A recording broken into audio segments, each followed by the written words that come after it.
I seriously have to get all this out of the way. Yeah, I know you're at death's Um, door.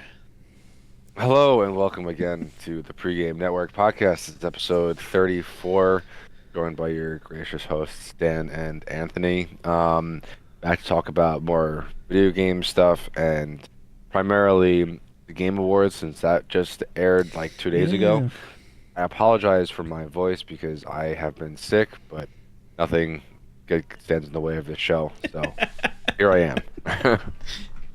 that's the go-getter attitude I just love about you, Hey. buddy. All right, so just to get to quickly kick it off because we will pretty much always have this segment, but Hmm. as far as what we've been playing, um, I've been working a lot more, so I don't really, it's not as much, but I still Yeah. game for like an hour, maybe an hour or two a night. Um, I've been playing a lot of Helldivers lately, you know, obviously. Um, I've been playing a lot of Path of Exile 2. I've been playing a decent amount of Delta Force. Okay. So those have been the three games that I've been bouncing around. Yeah. That's pretty much what I figured you had been playing, unless you had some kind of surprise hiding underneath there. But No, and yeah, I just I have created three different characters in Path of Exile already. I yeah, am you mentioned trying something to about nail that. down like what my preferred play style is, and it's eluding me. Is it because nothing's clicking, or there's just too many options and you're enjoying them too much? It's a little bit of both. Okay, well that's a little Because problem so to like have. I started with the mercenary and I thought that I was gonna really like him because I played as the demon hunter in Diablo 3. Mhm. That was like my go-to class. And then I Yeah. played as the ranger or the rogue, no the rogue in Diablo 4. Hmm. I didn't really play Path of Exile 1 too much. Okay. Um, but I like the ranged attacks. I like the bow and arrow. Well, Yeah. with because Path of Exile 2 has a ranger on top of a mercenary, Yeah. which is Isn't it's tough to differentiate.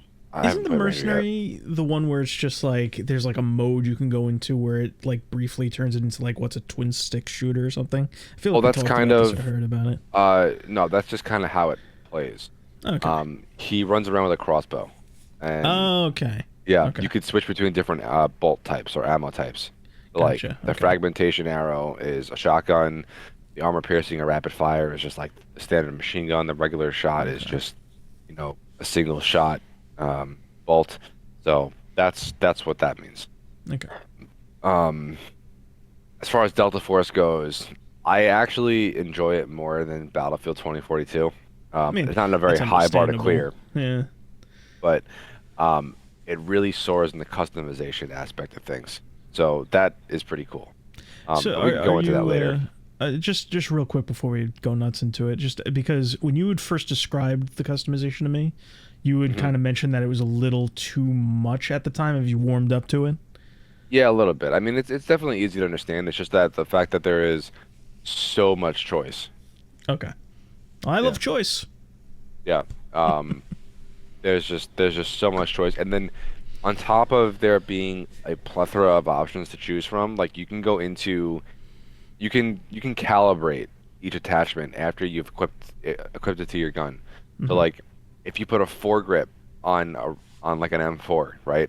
And then you go to calibrate that foregrip, you have a one or two slider bars that you can move around, and then depending on where you put the slider, the actual position of the foregrip, both cosmetically and gameplay wise, will change like in real time, Mm. and changes the effect it would have on the like handling or recoil or control or whatever of the gun. And you could see it happen in real time, and you could also just like take it into a firing range and see how it looks. Oh, that's a And I that's just that's think a nice that's really, really touch. nice. Yeah, Yeah. that's a really cool touch. That it kind of reminds me of the way you're describing it. It's like the gunsmith improvements that Modern Warfare 2 integrated, but taken to a whole nother level. That's pretty much exactly what it is. And you Yeah. can have as many attachments as you want on your guns, which I think is probably a double-edged sword, but I don't really think it matters that much. Not in a Yeah. game like Delta Force. Yeah, I do think it's probably better to kind of give everybody as many options as they prefer, as opposed to like trying to fine tune and balance everything harshly. I just think that Yeah. that's a losing battle for players and developers. hmm and then aside from that, I mean, Helldivers, since they finally came out with the new update with the Illuminate, I've only played a handful. Mhm. It hasn't been too much, but it's fucking chaos, and I love it. Good, good. I'm glad. I'm Yeah, glad. More and more, just from both you and Joe, hearing that it's kind of rebounded as far as content and balancing. That's good. yeah. I was like, even though I wasn't as invested, it was kind of dreary to watch this kind of breakout hit kind of shoot itself in the foot multiple times over and over and over again. So we'll see. Well, hopefully that trend will tick upwards and you can continue enjoying it. Yeah, they added a vehicle, and I kind of feel like the floodgates are open. Okay. I want Okay. more vehicles. Yeah. So, all right. Well, what have you been playing?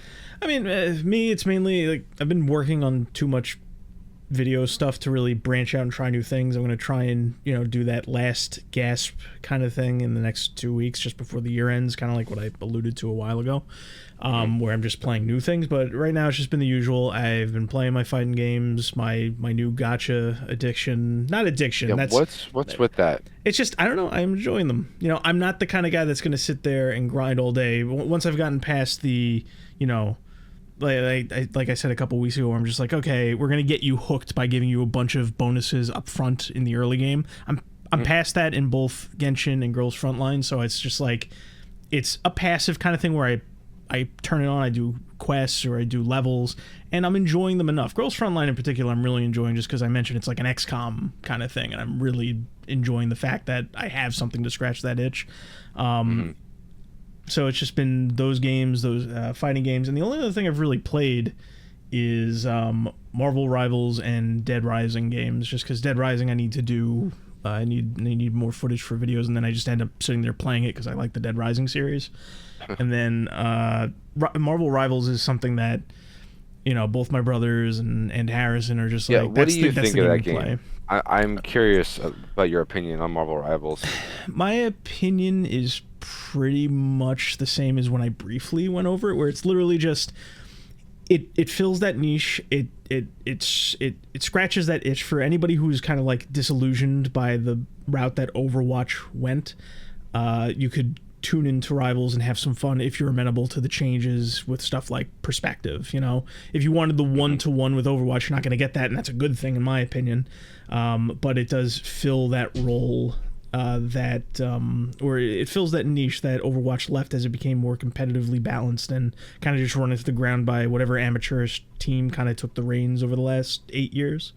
hmm I can only hope they continue to ignore the more vocal voices calling for competitive balance changes. And I I hope didn't that. No, go ahead. I didn't really enjoy it that much. I didn't think anything felt like weighty in it. If that makes Oh yeah, sense. I mean it's actually interesting you say that. I understand what you mean by that. It's definitely a glaring issue considering how many melee heroes are in the game. Like you kind of need that weight specifically for the melee heroes. But I know what you mean, where it's like everything kind of feels light. There's not like a lot of feedback on the Mhm. actions that you take, and it's that's going to be hit or miss. It's just that's one of the little small polish things you lose going from like a AAA studio that kind of works on things in the background until you end up with an Overwatch compared to I don't want to say that this isn't a AAA studio also, but it's like its design its crew working on it and its design focuses are not quite the same as like the craftsmen's that Blizzard were nearly a decade ago and before that. Yeah. I So can't it's believe that it's Overwatch came out as far back as it did. yeah, I mean it's easier to lose track of, especially when you don't play it. It feels a little different for me just because I mean there was a time where it's like I would boot up Overwatch and I would play it. I would just hop into comp by myself just because I was enjoying the game. And Marvel Rivals is kind of it's filling that same feel that I would get from like booting up Overwatch and just enjoying it for the when it was fun. Yeah. So it's doing something right, and I hope that I would prefer this kind of new player in the space kind of light a fire under Blizzard, but I don't think they have the doubt it. people. It's not like I've mentioned a couple times with different sob stories and tragedies that we have dealt with in this industry. It's not even a matter of getting people motivated to make improvements, because that would be tough enough with these developers because they're very stubborn people and very adamant and very, like set in their ways and very opinionated. But it's also the fact that the talent is not the same. Everyone's bleeding talent, and a lot of it is like the important people. Like, it's something that you can actually see if you take a look at some of the new intros added to Overwatch. Like, the little highlight reels if you're MVP. They are so lazy and low quality and just have none of the charm that you would have expected from, like, when you played launch Overwatch or the early holiday events and stuff like that. It's just, there's something not there anymore, and I think that permeates most of Blizzard. Yeah, so, yeah. Yeah. So I guess the long and short of it is I've been enjoying Marvel Rivals for what it is. Yeah, well, that's kind of the nature of those kinds of games. All right, well, I mean, I guess we can get into the meat and potatoes of it now. Like, a lot was revealed. So, right off the bat, I just want to start with saying that I think that this year's Game Awards was actually a really good show. I watched the bulk of it. With the exception of like when Jeff Keighley would, he'd show up on stage and he'd read off like all the nominees for a certain category and just give the award. Like, it for certain categories that I felt like probably warranted like a stage speech or something. It just like, oh, here's the nominees for best narrative, and gave the award. Here's the nominee for best game direction, gave the award. I feel like those are pretty important. Well, it's actually interesting that you say that. I'll let you continue in a second. It's just that just kind of factors into when you look at the time frame that they have and the amount of awards they have. They have it's already a very bloated show.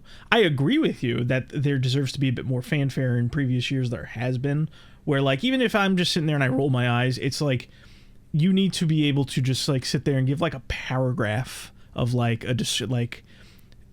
of not platitudes, but like something on point to the category that you're talking about that is relative to the year you find it in. And I think that's lacking, because I think that good times, bad times, times, like that's something the show has kind of always struggled with, where it's just like you have somebody up there who isn't, it's not always Jeff, it's obviously whoever's presenting the award, but it's just like they seem like they don't want to be there, or they just like they're phoning in what they're talking about, or they're not talking about it at all, and then they're just giving out the award. But I get what you mean by that. Yeah, I mean, but aside from those things and the I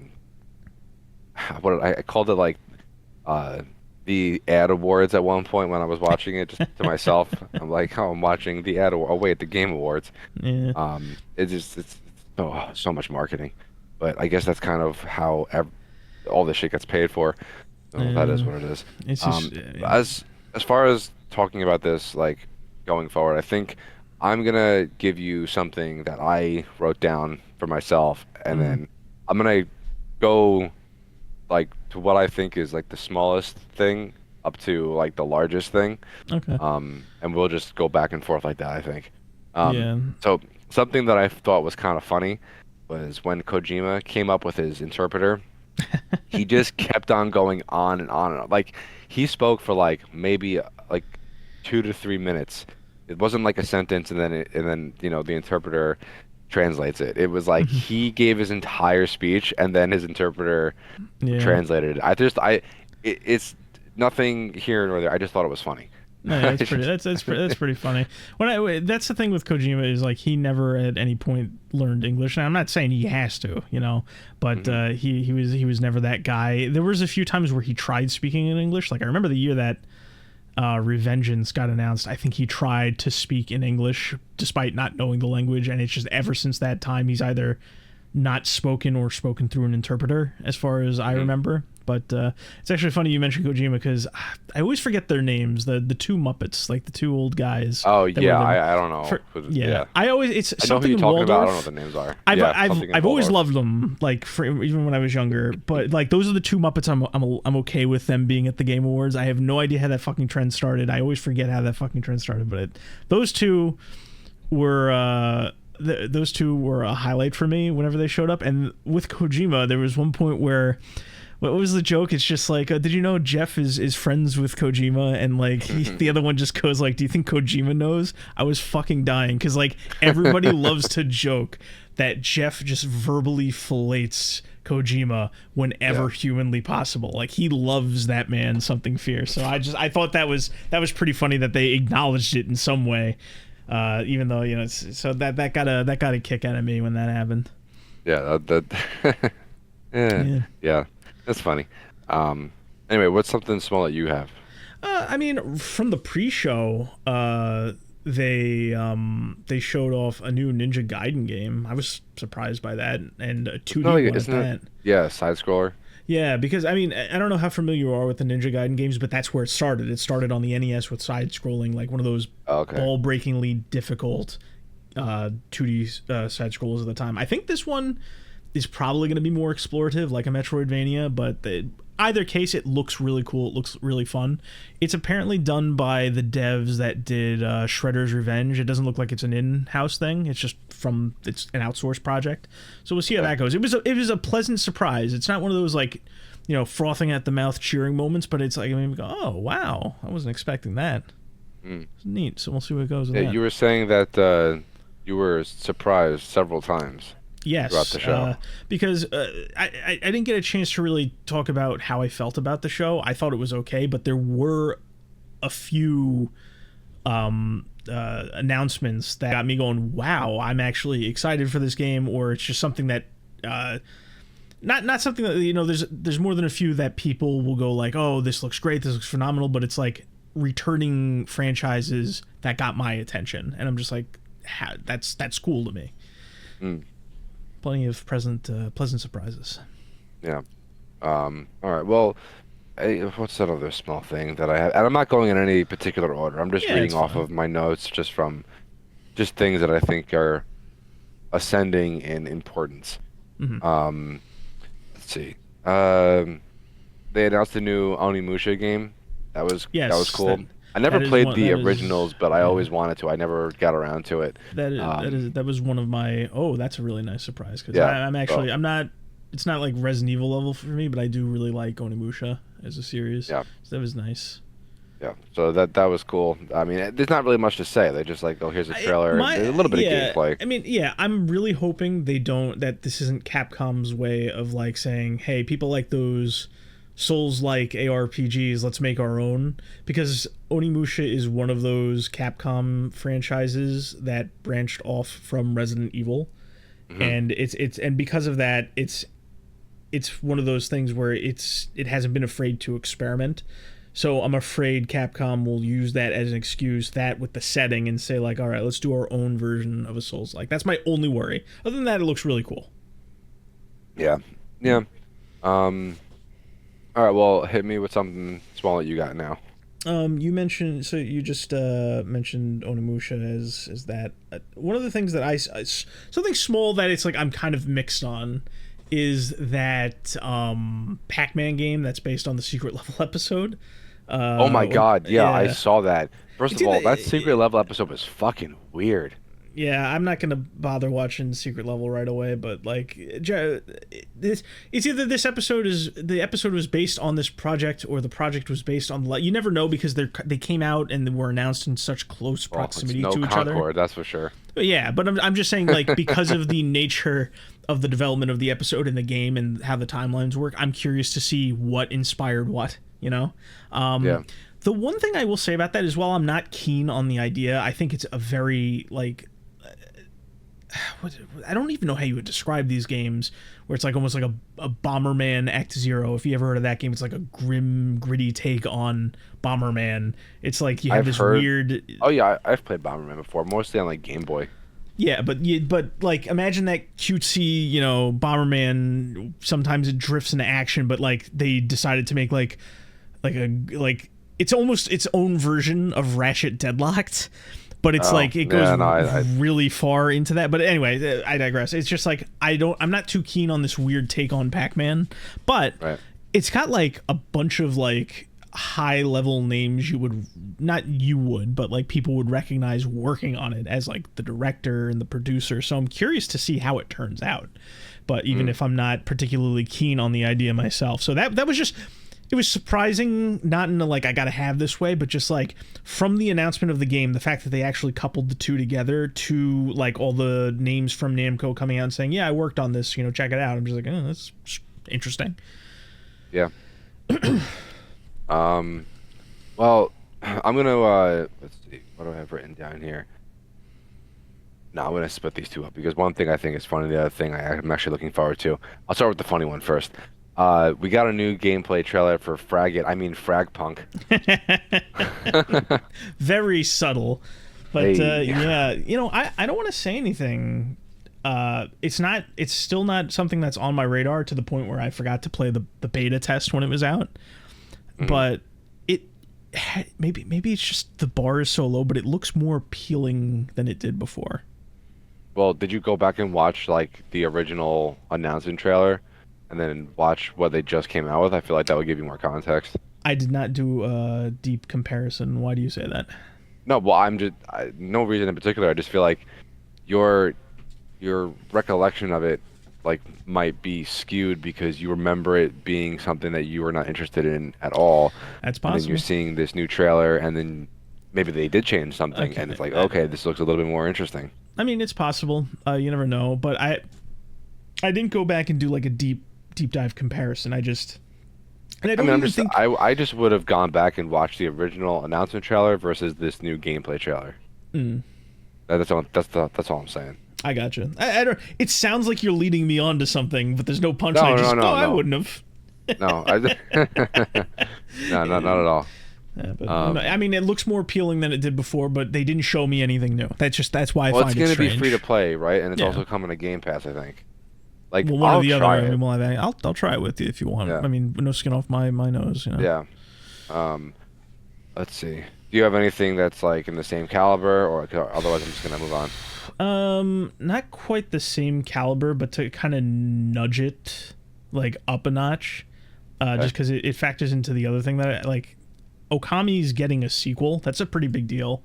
As far as like Oh yeah, yeah, but it's a big yeah. deal for. We were Go ahead. talking like when the show was actually happening, Yes. and Okami was announced, and you were like, "Holy shit, this is happening." Yeah. So let's see. It's just like it was like announced in a very performative way, and I thought that was pretty cool. The like.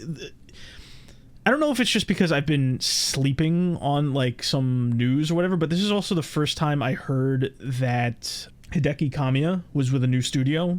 Like I knew he was out of Platinum, right? Like I know that he ended up leaving Platinum Games, but I wasn't sure, where he had ended up, right? So Hmm. this was the first time I saw him. He's at a studio called Clover Studio. If you don't know what Clover Studio is, Clover Studio was these are obviously two different entities, but it's like kind of a lives on in name kind of thing.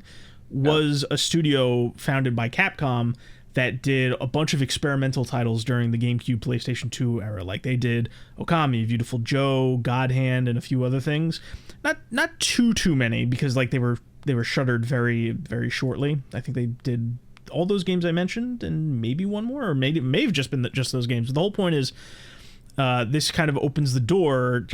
They're working with Capcom on this Okami sequel. It could be that maybe we see a new God Hand or a new Beautiful Joe in the near future. So it was exciting to me, not just because one of my like, oh, this is never getting a sequel, or at least not anytime soon games kind of appeared, and also the potential for further work with Capcom with people who worked on these games originally, came about. So Hmm. yeah. All right. Well, so moving on, as far as like game announcements go, because this kind of segues perfectly into uh, what the next thing that I want to talk about. Mhm. I could combine these three different titles in the same thing, but I think they're also different that I'm gonna split them up. So the first one that I saw that I was immediately interested in was Turok Origins. They're making a new Turok game. And Yes. how long since we've known each other, right? Which has been a very long time. How long have I been dying for a new dinosaur game? You've been for a long while. Like I Yeah. remember, like it might have been even before you had that job at Best Buy. Honestly. When did Battlefield 3 come out? Because that's when Ooh. it started. Because there were like rumors that it was gonna Uh, like Battlefield 3 was supposed to get like a some dinosaur survival mode the same way let's that see. Was that? World at War had the surprise Nazi zombie mode. Well, if it was Because post World those at two came War, out at like around the same time. Hold on a second. it'd have to be I'll find it between right now. 2009 and 2012. I'm gonna say 2011. That's my guess. Battlefield 3 release date was 2011. Yep, spot on. Okay. Cool. So, yeah, over 10 years now. I've been frothing at the mouth for like Yes. a dino like shoot 'em up game. And Turok was kind of always that Yes. to a point, but they showed there was like an announcement and the gameplay trailer. So it's in third person, and it Hmm. looks like you have all these crazy guns and abilities. And I was immediately sold on it, not because it was Turok, but because it's being developed by Saber, who are the same guys who Yes. did World War Z and now Space Marine 2. Yes. Um, so World War Z was a good time. Like it was a competent enough game. It's still getting updates, which is like miraculous in its own right. Hmm. Um, but I love Space Marine 2, and I still have to go and play like the new mission with the new weapons and everything. Hmm. But it, I think Saber has proven themselves to be a very competent developer over the years. Yeah. And they don't really have like a glaringly bad game at that I can recall, like of They late. they're Saber is off to a good start, I would say. I trust them enough to Yeah. like not dive headfirst into whatever they make, but enough to like say like, okay, they're involved, let's take a look. I would argue that it's possible that Turok is in good hands. I'm not gonna write the game off right away, but being in third person is kind of a knock for me. I don't know why Well, it's in for a third Turok person. title, maybe. Yeah, exactly. That's my only point. Like you know me, I've been Yeah. begging for more third person games for fucking ever. So you Right, should be going like, what the which is hell? why I just said that because like Yeah. you've been begging for more third person games, but Yes. now a third person action game is now coming, but it's Turok, so you're like, eh. Yeah, exactly. Like you gotta understand. Like I'm not gonna pretend to be a super big Turok guy, but like I played the original Turok way back when on the Nintendo 64. That's Yeah. one of the first person shooters I owned. It's up there with like Doom in my memory as far as like what I remember playing first, and it's just like I don't know. That's like a bad start for me. Not a write it off bad start. Just like a you're aiming in the wrong direction. So we'll see what happens. I'm sure it'll be competent enough, given the people behind it, and like you would have to have some level of love for the franchise to bring it back, just because it's not like a stellar dormant IP that just wasn't getting love. Yeah. So So as far as so that's like one of the newer games that uh I was immediately interested in. So that's mhm. number one. Number two is Den of Wolves. Do you remember that trailer? Den of So, Wolves. okay, do you remember the game GTFO? Yes. You know what that is? Okay. It's coming back to me. Yes. I remember what Den of Wolves is. Yes. Um, And okay, it's also these were the guys that did you're mentioning GTFO, but they did Payday 1 and 2 or just Payday 1? yes, no, they did Payday Okay. 1, I Okay. think. I think just Payday 1. They were Starbreeze back then. Now they're called Ten Chambers. Okay. They did something else that's like notable also. Okay. It's escaping me, but it was like popular enough where like it warranted them putting it in the trailer. Um, so okay, if for anybody out there who is might be listening to us who does not know what GTFO is, it's I mean the acronym is what you would think it stands for, get the fuck out. But it's a four player like intensely cooperative first person shooter. Like Okay. when I use the term intensely cooperative, I mean that like I mean, the game's slogan is "Survive together or die." I think that's Mm, the slogan. So like the objectives that you have to accomplish with your team are they're like they're very uh was very specific, I would say. But like you have to communicate with your team or you're gonna fucking die, like 100%. okay. And it leans more into like the survival horror side Yeah. of the shooter genre than anything else because you can't just go into the mission and shoot your way through it. You're just not gonna win that way. Hmm. It's so mechanic heavy and you have to communicate with your team, otherwise you're just not gonna finish it. It's one of those games where like I really wish I got into it, but nobody I know. First of all, it's only on PC, so like Yeah. that's a barrier to entry just right there. Um, and it's a very niche type of game. Like you need Yes. to have a full squad that is invested in doing this type of uh, game, and it demands like your full attention for the entirety of the run. Like there's Hmm. no fucking about. Like you have to be very on it with the communication. Um, I don't know if Den of Wolves is going to be the same way because it's still supposed to be like a heist type first person shooter. The Hmm. gameplay trailer looked cool. I'm definitely interested. If it's gonna follow in the same footsteps as GTFO, then I'm probably not gonna really have the opportunity to play it unless I go online and find some LFG or something. Hmm. Um, but it just looks really cool to me. I like the futuristic style. I like the guns. I like the fact that it's a heist type game. And yeah, it just that was a notable Yeah. trailer for me. I can appreciate that these guys like while you were describing that before you said it, I was sitting here thinking these guys tend to or have a history of working on similar first person games, but they are niche in their own way. Hmm. And it's just like even if I can't. Even if I'm not, jumping up to get it, I can appreciate that it looks like another quality outing in a niche that they seem to dominate. Yeah. The only people that I mean, I'm sure there are other co-op games like that, but it just seems really unique to be that type. Like it's, I wish I can think of an example of an objective, but It's I it's I've it's never like played it, so I can't. it's like finely tuned Yeah. to like be played a certain way. It's kind of like the one that I have the most experience with are the Payday games, and I immediately go, it's like, oh, it's feasible But to it's so play, much but more. yeah, it's feasible to play, but if you play it wrong, you're gonna get like destroyed. So it's just like it's not overly difficult, but it requires thought and doing things the right way. Hmm. Yeah. All right. Well, so like, yeah, that's another game that I'm definitely looking forward to that Hmm. I want to check out when it comes out. Um, Game number three that I'm very excited for it, but I'm also cautiously optimistic. So I finally got a gameplay trailer for it. It's Killing Floor 3. Hmm. Um, I've been into Killing Floor for a long, long time, for easily since when the first game came out. It was just like a mod based off of I want to say Doom, but I think it was We something else.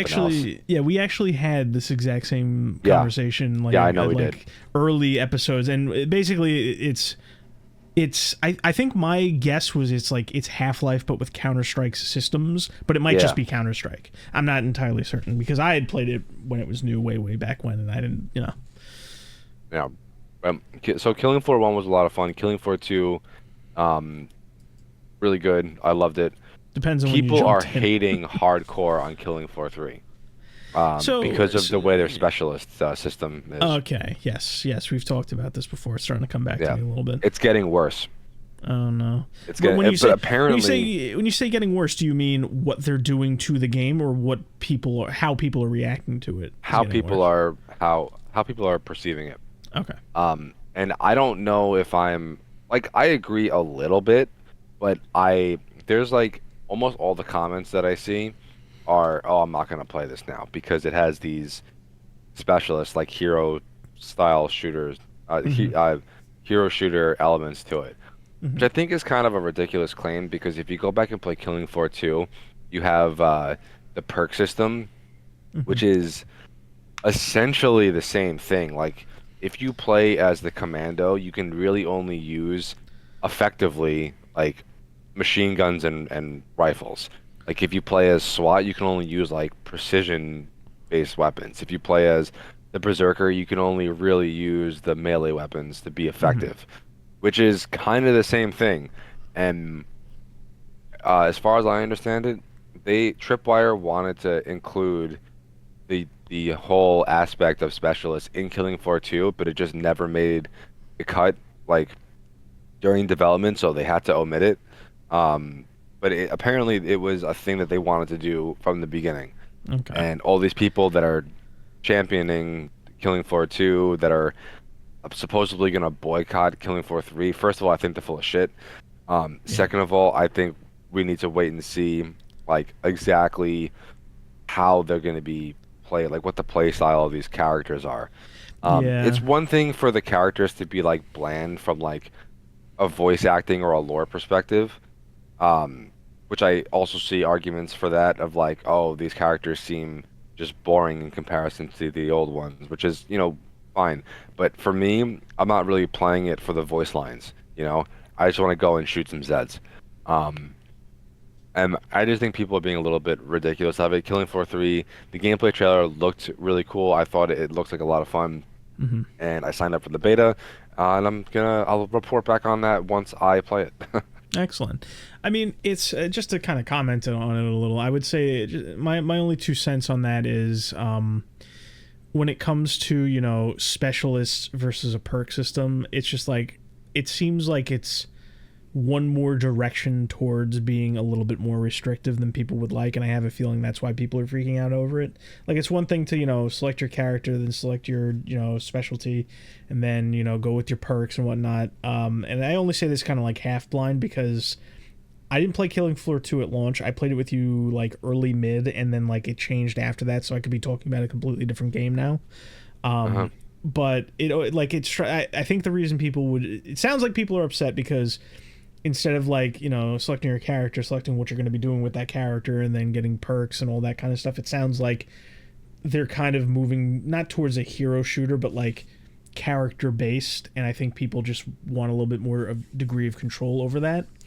And the only other thing I would say about the whole thing is it's always a tough thing when you hear a developer say, well, we wanted this from the beginning, because then like a game is the sum of its parts, like how they got to that point, whether or not they were able to fully achieve their vision and put everything they want in there. And sometimes you end up with a final product that may not be exactly what you had in mind, but resonates with players more than what you may have had in mind. So that's a Mhm. tough line to walk either way. Like I can appreciate that, like, oh, we wanted this from the get go. We wanted to try it. It's their right to try it, but it's like they gotta. It immediately makes it a more difficult situation for them if they want to try and live up Yeah, to and that it's new vision. definitely a systemic change. Like once they Hmm. put these specialists in, they're not taking them out. Yeah, So that's that's it's that's that's to the core. yeah, and so we'll see how that lands once the game comes out. Yeah. Um, okay, and game number 4 that I am interested in, but am cautiously optimistic about is Borderlands 4. Hmm. The gameplay trailer looked fine. Like I think it's just gonna be more Borderlands, but the first look I got at those Vault Hunters, boy, oh man, was not no bueno. Didn't Yeah, like it them. does it. So, as somebody who kind of fell out of love with or like aged out of, I would never say I loved it, but I did play the shit out of one. I played a decent amount of two. Um, it's actually interesting to me because I can look at the designs, right, of those characters, and I can say it doesn't appeal to people who liked all the games or just the second or just the first. They do look very bland, uninspired, uninteresting. The Hmm. one thing I will say, what kind of struck me as a whole, is that the way the game is designed, like the overall color palette they used, the art direction they took, it almost reminds me. It's like instead of being like you had one, then you had two, which was a bit more colorful and goofy, and then you had three, which was really more colorful and goofy. Four almost reminds me of a bizarre mix of one and the first trailer we ever got for Borderlands. Do you remember that? I don't think so. Okay, I'm not gonna go too far off the rails, but Borderlands originally looked more realistic. Uh, Did it? yeah, it did. It was almost like trying to do a Mad Max kind of thing. But the only thing that's I'm just saying is that it stuck out to me that like the color and the style looked a lot more subdued, and I kind of like that. I'm not in the market for Borderlands anymore. I'm just not, because I know that the humor is gonna annoy me. The grind is gonna annoy me. I'm just not somebody they're ever gonna net again unless the game is put in front of me and you force me to play it, you know. But that was the only thing that stuck out to me, is that it, like, the art style looked more subdued than it used to. Okay. But I don't have much to say on Borderlands outside Yeah, of I that, just mean, because I'm it's just just. kind of a sucker for loot. You know that at this point. I'll Mhm. play it for a little bit. I probably won't put more than like 50 or 60 hours into it, and then I'll put it Yeah. down. And that's really it. Like it's really gotta change up the formula or do something different for me to like really fall in love with Borderlands again. I did enjoy 3 quite a bit. Um but it's just kind of another game now. That's why I say Yeah. cautiously optimistic. Yeah, that's one of those things where you can kind of look at it and you can say, like, oh, this definitely means a lot to somebody. This is big for some people. I do think Uh-huh. that if Borderlands 4 doesn't have a better reputation, I guess, than Borderlands 3 did, it'll probably kind of lose that swaying power, I guess you could say. Yeah, maybe. We'll see what. I don't know. I have to know more about it. It was a hype trailer. It was sizzle No, reel. absolutely. It was really just Yeah. like, you know, when was it originally announced? Because wasn't it just announced with like a logo It was or a logo? announced like I would say 3 or 4 months ago, sometime over the summer. Yeah, it was just the title, right? We didn't even Yeah. get anything. It was like an asteroid crashed onto a planet or something, and then like this hand picked up the the psycho mask. Yeah, and that was really it. Yeah, that was it. Okay. All right. Well, Borderlands 4, that was a thing. What else do we got here? Okay, so Balatro fucking cleaned up. Yeah, it did. I'm glad it got some recognition, even if it's not really. I always worry when games get attention for being like a little guy or an underdog kind of thing, because I always feel like the industry and the people in it and the audiences are just going to take it too far, and it's going to blow it up to something that it isn't. Mm. But it looks like it got adequate enough attention for what it was. I appreciate the fact that one man development teams are making unique experiences like that. It's really nice to see. And it And is you, what? Go ahead. no, you can finish your thought because I was about to segue.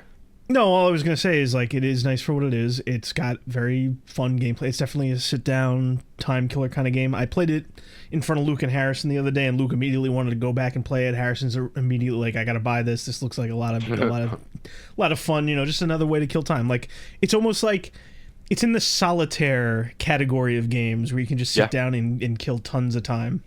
yeah. So good, Um, good for them. I'm you, glad he got some you know what else recognition. cleaned up? Uh, fucking Helldivers again. Yeah, I gotta say, Helldivers cleaned up. yeah. So before you talk about the awards it got and everything, I just want to say one thing. The moment on the stage where the guy came out and he was decked out fully in Helldiver's gear and he Yeah, was doing his bit, I'm just like, that was the that's the actor from the cutscene. yeah. I looked at that, Dan, and I said, that's the kind of stuff I'm okay with. Yeah. Helldivers isn't a game I'm actively playing. I can't actively play it, so that excitement factor isn't there for me. But, like, I see that bit and it shows off brand new content that launched that night. That's the kind of stuff I Yeah, that like. was such a good move. Oh my Yeah. God. Yeah, that was that. It felt like I was watching a Game Award show. It was Yeah, great. yeah. That was such a good move. Um, like so the guy came out, he was in the Helldiver armor, gave his whole fucking Super Earth speech, which I thought was also great. They rolled this gameplay trailer, confirmed the Illuminate are coming, confirmed a vehicle, like all these new weapons and gear, and then at the very end, oh, it's out right now. Like, are you fucking kidding me? Solid, But solid stuff. yeah, that was such a power move for Arrowhead. Good for them. Not only that, they won best multiplayer game and they won what best ongoing game or best community feedback, something like that. I think it was ongoing. I think it won. Okay, so best Rightfully so, ongoing game. because Yeah, everyone else in that category, you're on my naughty list. Like Destiny's on there, and I Final couldn't Fantasy believe Destiny 14's was on on there. there. Yeah, Again, they were on there for like the third year in a row. I'm like, okay, enough. Like yeah. I I feel love like Destiny, but enough. listen, Destiny and Final Fantasy 14 are like mainstays in that category, and they probably will be until they hit EOL. Yeah. So it's just you just get used to seeing them through the highs and the lows and the lows and the lows Mhm. and the lows. You know. Um. So yeah, Helldivers cleaned up. That was really nice to see, especially after it cleaned up on the pregame network Game of the Year show. Um. um. What else? Okay, so I'm gonna talk about something that really kind of stuck out to me throughout the course of the entire Game Awards show Mhm. that I have definitely talked about before, but I think it warrants speaking about yet again. Go for it. Um, there is so much to play and so much coming out like within the next couple months that I am very interested in trying out. Like the whole competition of time thing that the industry is fighting tooth and nail for the individual is just fucking crazy. I made a list of everything off the top of my head, like while I was making this note page, Mhm. of the games that I either am currently playing or I'm interested to play once they come out. Destiny 2 is here, but in parentheses, I said I put when it's good again.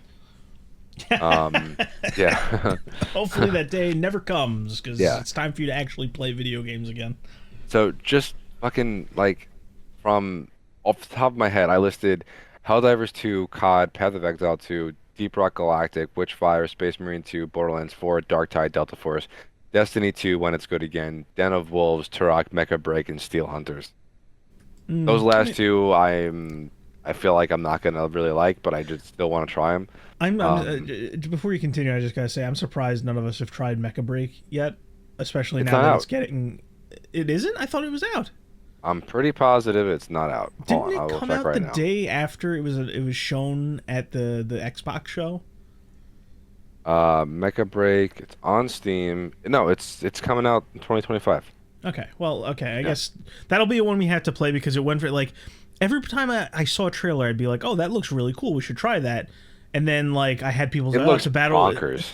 People are just like, oh, it's a battle royale. I'm just like, that doesn't sound right, but okay, whatever. And then like yesterday, or whenever the Game Awards were, like 2 days ago, or whatever, it's just like PvPvE and 6v6. I'm like, this doesn't seem like a battle royale game, so I don't know what the fuck they're talking about. But yeah, just that's the only thing that caught my eye. Go ahead, continue.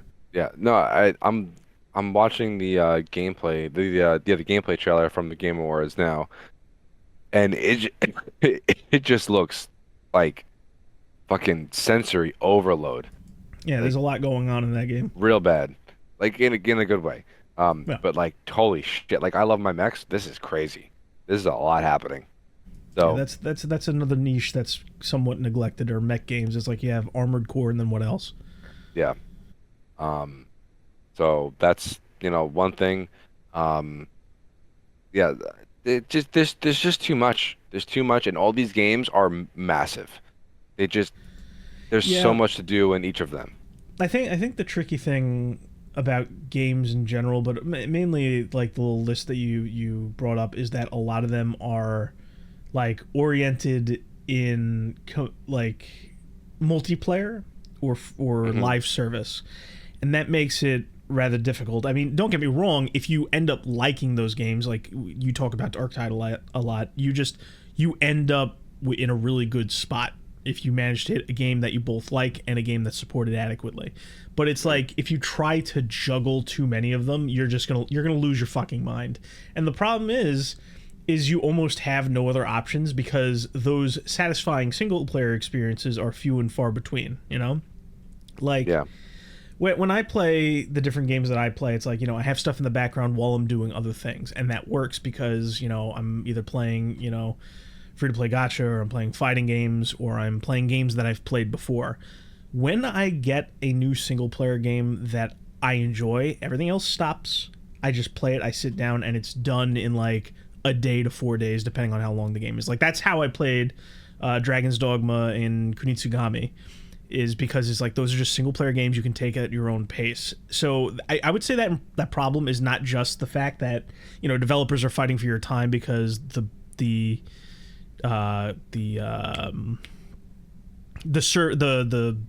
I guess the format that they're approaching you in is designed to get your time so they can get your money and your attention. Yeah. It's just you gotta filter it out a little bit because like you only have a threshold for so much, you know. Right. Yeah.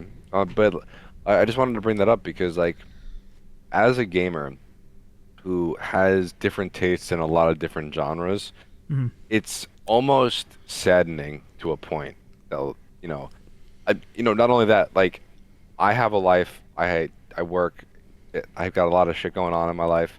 Um, I can't possibly play all these games Mhm. to the point that I would like to play them.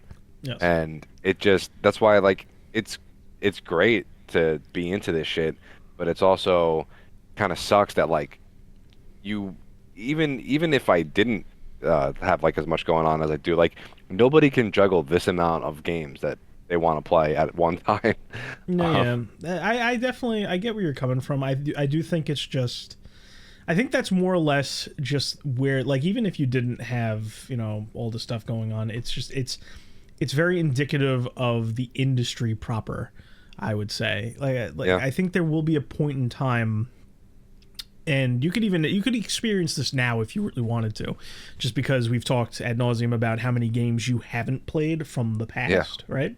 Like if you went back and you found some of those games that appealed to you, you would kind of see where I'm getting at, where it's just like it is feasible to play a lot of these games. It's just the fact that the games you're looking at now are front-loaded live service games or multiplayer games that are meant to have indefinite replayability. I mhm, guess is what I'm trying to get at. Like, I would say that it is saddening to a degree, but I think there will be a point in time where you do have a modicum of time to sit down and play, and yeah. No, definitely. you'll start to sift through it, and you'll see what I'm talking about. Where you're just like, oh, I played it, I enjoyed it, and that's there's more other things I can do, but I feel like I got my fill from this. Hmm. But I get what you're saying. And I guess the final piece from the Game Awards that we haven't talked about yet, that really the most important part, is the Game of the Year. And my goodness, am I elated to tell you that Elden Ring did not win. That would have been something. Yeah, Astrobot took home that award, and Yeah. I don't have a PS5, so I didn't play it. But it looked good.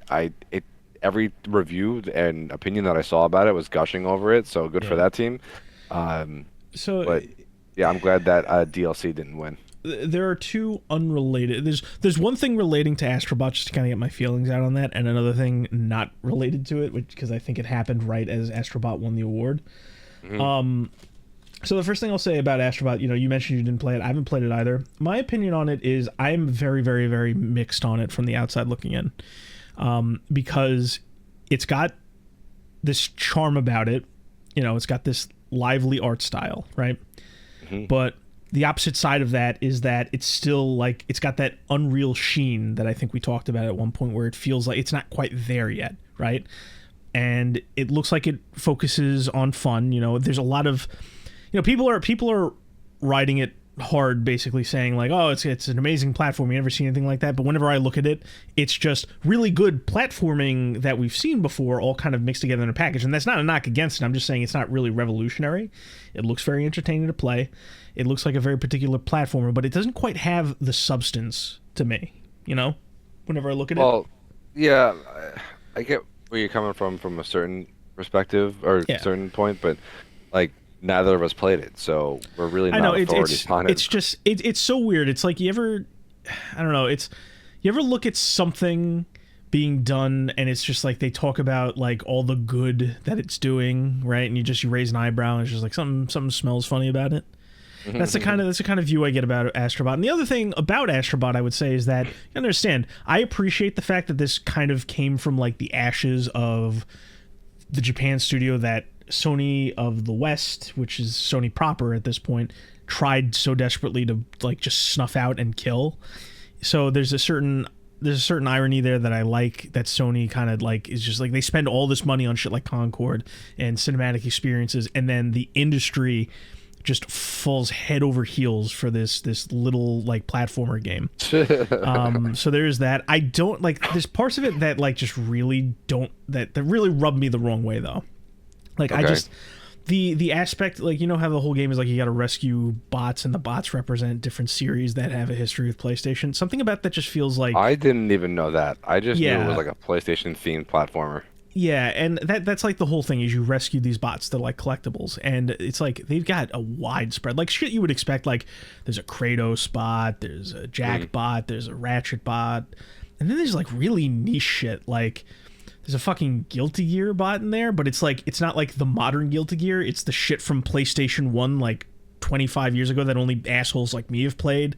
And like there's Resident Evil. It's like series that either have a long-standing history with PlayStation or are just first party PlayStation straight up. And like there's some noticeable like missing ones. Like there's no Final Fantasy because I think Square doesn't play nice that way. But anyway, when I look at that, I get there's like this like skeeviness that I feel that's like a mixture of it's a mixture of me going like that kind of reminds me a little too much of Funko Pops. And not like the actual design, but like the nature of Funko Pops, which is just blind. Like, I remember that, so I'm excited about it. So it's like I'm just imagining these people half my age playing Astrobot and going, "Oh, I know this character," to like a game that was like before they were born, and that doesn't sit right with me. It just this all the shit I hate about fandoms like is kind of personified with those collectibles. So that rubs me the wrong way. And also the fact that like there's what's the main character of Days Gone? Deacon James, yes. St. John, yeah. St. John. Like you have that whole thing with Studio Bend where like the guy is constantly seething at Sony, and obviously there's some bad blood there because they basically killed, you know, that the chances of that having. I'm not saying it deserves it. I'm just saying like, but now there's like a Deacon bot in the Astrobot, so like there's something wrong about that. It's almost like what happened to Star Wars when Disney bought it, and you have all these Star Wars events in the Disneyland. It's just, it doesn't feel right, you know. Yeah, those are all terrible. There's something about that rubs me the wrong way. One day I'm sure we'll both play Astrobot and we'll have our opinions on it. But like, I'm not saying it didn't deserve it. I'm just saying it's not all sunshine and rainbows with that winning. I think there's, you know, the guy that did the speech for it definitely he definitely had a lot to say about the industry, which was rather nice. But enough about the game proper, because there's another thing I noticed. I'm pretty sure it happened. It's all kind of a blur to me. This show was like 4 fucking hours, right? I'm pretty sure when Astrobot was getting an award, the camera pans, and you can very briefly see a man we both know by the name of Phil Spencer. Oh, boy. And he's sitting there. He was not happy, to say the least. He was the only one not clapping. And he has a look on his face. And I'm just like, it's tough, man, because... Well, I turned it off and went to sleep, like, almost right after they announced that Astrobot won. Yeah, that's fine. But it's tough, man, because he used to be the thin beam of hope when he stepped up as the head of Xbox. You know, I'm not like a simp for the man or anything, and I'm not saying, oh, he's here now, we're all safe. But like, he normally had like his head on right about this, right? And now he's either spearheading the efforts we keep seeing month after month that is sending the Xbox brand down the no hardware third party route, and he deserves to sit there and seethe about it, or he's the one guy that actually gives a damn to some degree about the brand and is getting completely screwed by people above him like Sarah and Satya, who are trying to cut their losses by turning the entire division into a passive revenue stream instead of an active industry actor, and he's just sitting there watching his brand get no recognition despite having the best intentions. Both are very possible. Yeah, it's going to be tough. I mean, we're still flying by the seat of our pants here with Xbox month after month, but it just struck me. It's just because he's, regardless of whether he actually believes it or he has to say it or he just has to say it because the guys at the top tell him to saying it, he's always talking about like, oh, you know, all games should be on all platforms and we can't restrict the players. And then at the end of the day, he has to sit there and his studio, his brand, gets no fucking recognition the entire show. And it's just like, regardless of whether it is directly his fault or not, I just say, told you so. Just fucking make the games, my guy. Fucking exert, like, if I was in his shoes, or if I had the pull to do it at Microsoft, I would have made shit like Doom exclusive. Like, Doom the Dark Ages should be an Xbox exclusive. Like, imagine that. Like, Isn't it? sure. No, it's not. Oh, It's going to really? be on I thought it was. PlayStation. Yeah, it's not. And the only exclusive they gotten out of all these deals is Starfield. That's crazy. And God, what a piece of shit. Yeah. Yeah, and I'm just sitting here going like this, right? Imagine Doom the Dark Ages, right? Xbox exclusive, now and forever, right? And it turns out to be a phenomenal Doom, like up there with 2016 and some of the classics, right? And you get all these awards at the show where it comes out that year, right? And it's just like, you'll have people like me call you out like, hey, that's not your studio. You just happen to buy them, but like, I'll respect it. That's power for your brand, So that's just something I caught, is like, it was either that award or it was one of the awards that Astrobot won. I just saw him sitting there surrounded by people clapping, and he just had this stone face on, and I'm just like, whether he had the best intentions or whether he's directly a factor in all the bad decisions Xbox making, he's sitting there and he's seething because either the dreams he believes in for the industry are being dashed in front of him or amounting to nothing in front of him, or like he's getting screwed and he has to sit there and get screwed in front of all these people. So I just thought that was interesting. Yeah, I didn't even catch that part. Yeah. Yeah, unrelated, but like you were talking about a bunch of games you saw get announced. One thing that I saw got announced is there's a new Virtua Fighter coming. That means absolutely fucking nothing to you, but I thought that was pretty cool. It's hot off the heels of Virtua Fighter 5, which came out like over a decade ago, and it's gotten re-released like 4 or 5 times. So it's getting another re-release for Steam, and now they're making a new one, which is big for me. I'm not the biggest Virtua Fighter guy. I've liked what I've played, but the thing that excites me is like more 3D fighters, not the 2D, back and forth ones, but like more 3D fighters, like a Soul Calibur. I'm just excited to see more 3D fighters and to see this Legacy fighter come back. I'm not thrilled with the presentation they did after, but that's something entirely different. But so that was nice to see. And is there anything else you wanted to say about the Game Awards? As far as the Game Awards themselves go, I pretty much covered my entire page of notes that I wrote. Okay, so I have a little thing that I wanna talk about, and it's so what was it? So they had that guy. What was his fucking name? The guy that Joe said looked like George Costanza. What was his name? The Game Changer guy. Yes, the Game Changer, because they did an award called the Game Changer, and it was supposed to be for the people in the industry. Like Amit Sadvat or something like that. Something like that. I don't know his name. I don't remember his name. But Jeff comes up and he talks about the layoffs, and I'll give him a little bit of credit, because while he didn't immediately say like everything is all fine and good or whatever, he did say he said a line that stuck out to me where he went like, We may debate about the reasons, but there have been plenty of layoffs. I'm like, I'm sure we would debate about the reasons there are layoffs. But he introduces this guy, and he has this whole sob story about how he's helping people find jobs that are getting laid off. And I'm not going to start screaming, no, keep these people down, right? Because unlike the industry proper, I don't know what process and standards are here. We'll see whatever happens when people start digging into the results of the people that are getting rehired, or maybe some testimonials. However, I do find the guy sketchy, and I did some research, and I'll be honest, I'm kind of split at the end of it, because Jeff in the show showed him as some laid off, independent, for the people kind of guy.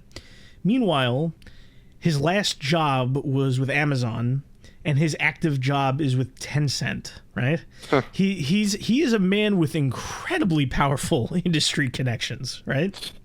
And I'm just sitting here like, it seems too good to be true. I don't like, what is his hiring practices? You go to his LinkedIn page, he has the same modern nonsense bullshit where he's talking about we need more women and minorities. The same kind of thing where it's not talking about merit or people who love the industry, but it's just that whole video they played with about him and what he's doing was super woke.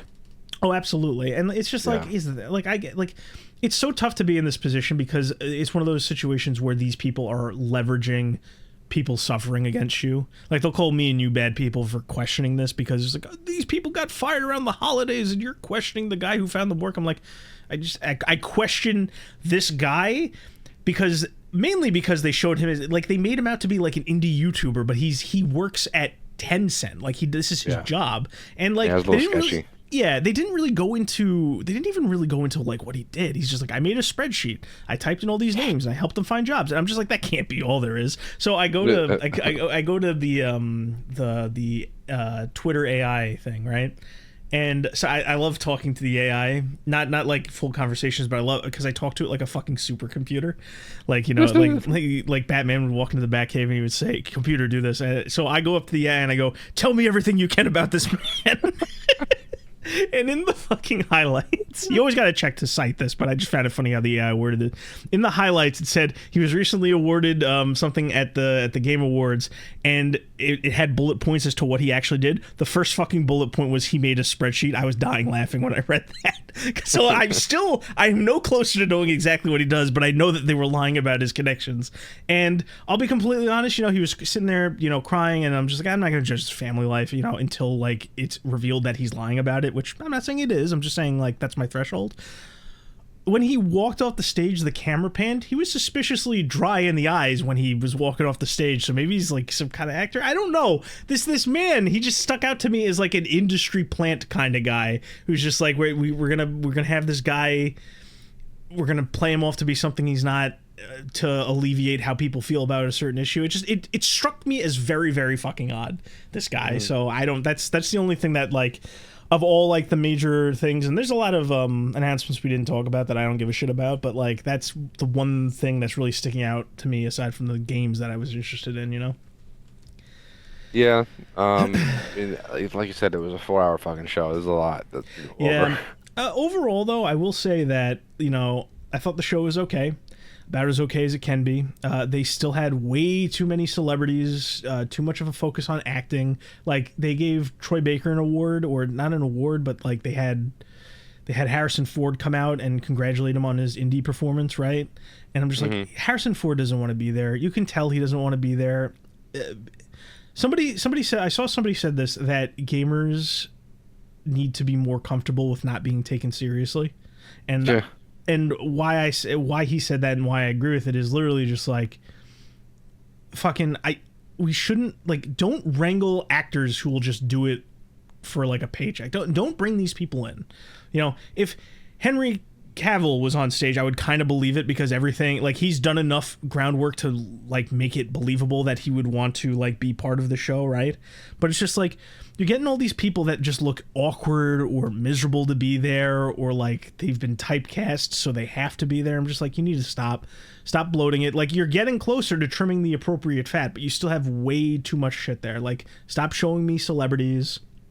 Stop, like, it's just enough. But it was, you said it was a pretty good show. I think it was okay. I think it was as okay as can be. I do appreciate that. Well, that's kind of where I was going with it. It was okay as it could be for the modern day Game Awards.